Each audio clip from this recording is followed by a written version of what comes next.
창세기. 여러분은 창세기에 대해 어떻게 알고 계시나요?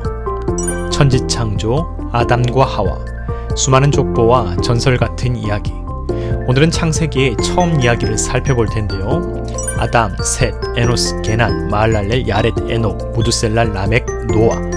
족보 이야기에서 아브라함의 이야기까지, 인류의 범죄와 노아의 홍수, 새로운 시작과 바벨탑의 시행착오, 아담의 불순종부터 아브라함의 순종이 있기까지, 너무나 익숙하지만 너무나 먼 옛날 창세기 그 처음 이야기, 스윗 바이블 다 함께 달려갑니다.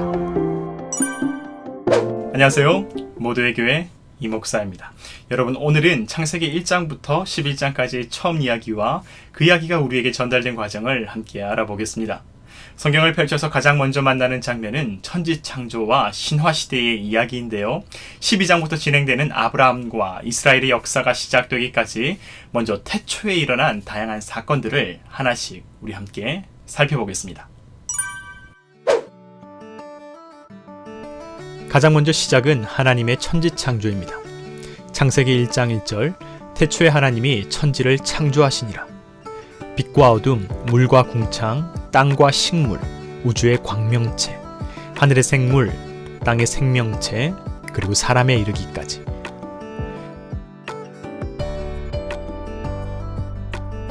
성경은 하나님의 시간으로 진행된 7일간의 천지창조를 짜임새 있게 기록합니다. 물리적으로 이해한다면 물질의 탄생으로부터 지구의 생태계와 인류의 출발까지 하나님의 세계와 역사가 새 출발하는 모습을 보여주지요. 또한 영적으로 이해한다면 흑암과 혼돈의 세계에서 빛된 세계를 창조하신 하나님의 창조 사역을 발견하게 됩니다. 우리는 그 장엄한 현장을 보면서 우리의 어둠과 혼돈 속에도 하나님께서 새로운 날을 창조하실 것이라고 소망하게 되죠. 이제 성경은 아담과 하와로 대표되는 인류의 이야기를 시작합니다. 하지만 아담과 하와는 뱀의 유혹으로 하나님의 말씀을 저버리고 선악과를 따먹는 범죄를 저지르죠. 창조의 능력이었던 하나님의 말씀, 그 말씀을 지키지 않았고 에덴을 떠나게 되었습니다. 스스로 먹을 것을 일구어야 하는 피로하고 고통스러운 삶, 서글픈 시간의 시작입니다. 이렇게 인류의 문명과 도시의 역사는 슬픈 그림자 위에 세워집니다. 아담의 아들 가인은 자신의 죄를 다스리지 못하였고 동생 아벨을 살해합니다. 동생의 피를 흘린 가인은 죽음의 공포에 사로잡혔고 자신을 보호해줄 성읍을 쌓게 되죠. 그곳에서 자신의 불안과 외로움을 달래줄 인류의 문화와 기술 문명이 발전하게 됩니다. 사람의 마음을 달래주고 삶의 보탬이 되는 인류 문명의 양면성을 그 출발부터 발견합니다. 창세기 5장부터는 아담의 족보와 전설 같은 이야기가 보도됩니다. 신화 같은 이야기와 고대의 용사였던 네피림의 기록. 그러나 세상의 창궐한 죄악은 더욱 거세졌고 하나님은 홍수 심판을 통해 새로운 시대를 다시 한번 창조합니다. 하지만 홍수 이후의 노아와 세 아들 또한 과거의 실패를 답습하고요. 바벨탑 사건으로 인해 인류는 완전히 분화하게 됩니다. 각자 도생의 세계, 완전한 경쟁과 다툼의 세계, 고대 세계의 투쟁의 역사가 격렬하게 태동합니다. 이것이 아브라함과 이스라엘의 역사가 시작되기까지의 과정입니다. 하나님의 창조 사역과 굴곡의 역사. 창세기의 처음 이야기는 우주의 시작부터 고대 문명의 시기까지 참 막연한 옛날 일들을 상세하게 전달해 줍니다. 하지만 우리가 성경을 읽으며 떠올렸었던 고민들이 있었죠. 그 옛날 천지창조의 이야기, 이 전설 같은 옛날 이야기들이 어떻게 기록될 수 있었을까? 지구도 없었고 사람도 태어나지 않았던 그 옛날 일들을 과연 누가 보고 기록했을까?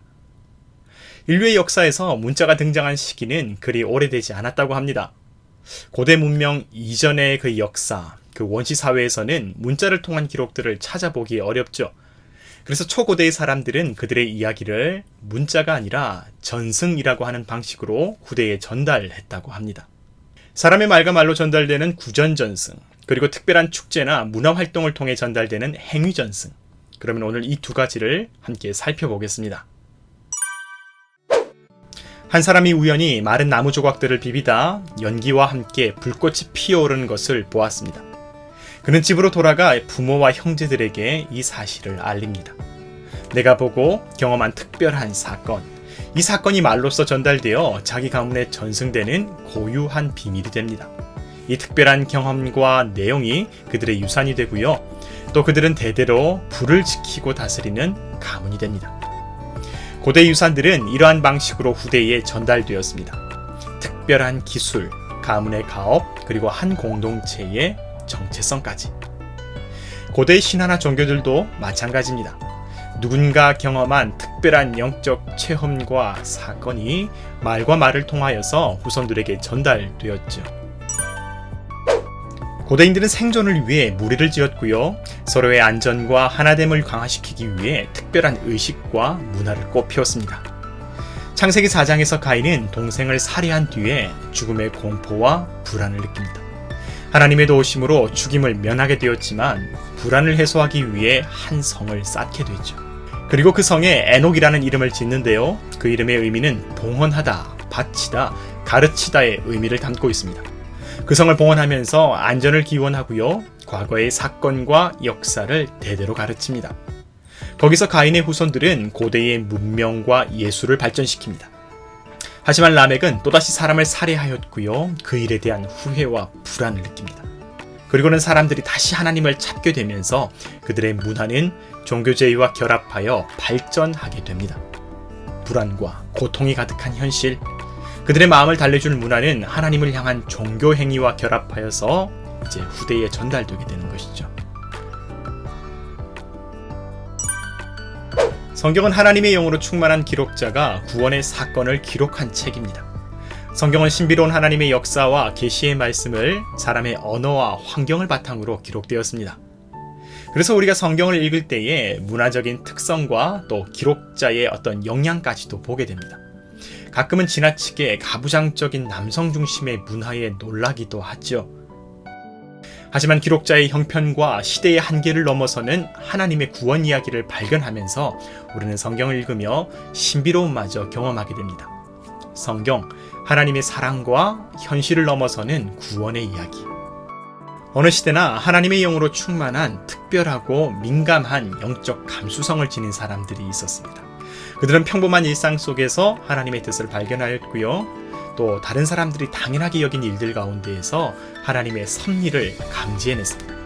그리고 그 의미와 깨달음을 전달하면서 성경은 뚜렷한 형체를 띠게 되었던 것이죠. 자, 정리해보면요. 창세기의 초반부를 구성하는 천지창조와 초고대 사회의 이야기들은 이렇게 전달되었습니다. 대대로 내려오던 태초의 신화와 사건들이 말과 행위로 전승되었고요. 하나님의 영으로 충만한 신실한 기록자에 의해서 선명한 구원의 말씀으로 기록되었습니다. 예를 한번 들어보겠습니다. 일반적으로 창세기 기록자는 모세라고 알려져 있습니다. 하지만 모세는 기원전 13세기에서 15세기 사이의 인물로 추정됩니다. 따라서 그가 살았던 현실은 실제로 천지창조가 일어났던 때와 어마어마한 시간의 간격을 갖고 있죠. 하지만 그에게는 특별한 유산이 있었습니다. 아브라함과 그 이전부터 내려온 히브리 문명의 고대 전승, 이집트의 왕자로 성장하면서 전수받아왔던 이집트의 전승, 그리고 40년 동안 시나이 반도의 광야 생활을 통해 경험하였던 특수한 고대 전승. 이 모든 과거의 유산들이 하나님의 영으로 충만했던 한 사람, 모세의 인생 가운데 농축되었습니다. 그가 이집트를 탈출하면서 하나님의 역사와 섭리를 몸으로 완전히 체험하게 되죠. 그리고는 그 위대한 유산들을 하나님을 나타내는 사건으로 기록하게 되었죠.